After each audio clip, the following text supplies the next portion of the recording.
రేవంత్ రెడ్డికి సురుకు పెడితేనే మీ స్కీమ్లు అన్నీ వస్తాయి. ఇప్పుడు కొత్త గేవలు ఎక్కేది లేదు, కొత్త గేవలు దిగేది లేదు. మీకు 6 గ్యారెంటీలు అమలు కావాలి, నీకు 4000 పింఛన్ రావాలి, నీకు తులం బంగారం రావాలి, నీకు మహాలక్ష్మి 2500 రావాలి, నీకు సరిగ్గా టైం మీద రైతు బంధు పడాలి, నీకు ఎరువులు సకాలంలో దక్కాలంటే రేవంత్ రెడ్డికి మనము బుద్ధి చెప్పాలి. గట్లయితేనే మనకి ఇవన్నీ పథకాలు వస్తాయి.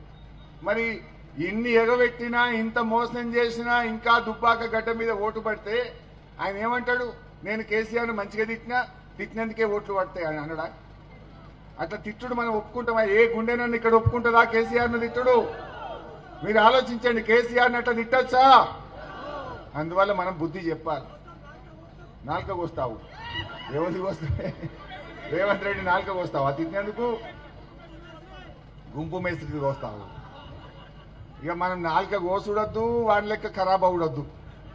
ఇప్పుడు వెనకట ఒక సామెత ఉండే, ఎలుకతోలు తెచ్చి ఏడాది ఉతికినా నలుపు నలిపే గాని తెలుపు కాదు అన్నారు. అవునా? అట్లే రేవంత్ రెడ్డి నువ్వు ఎంతన్నా చెప్పు, అది కుక్కతోక వంకర. అది నోరిప్పితే బూతులే మాట్లాడుతుంది.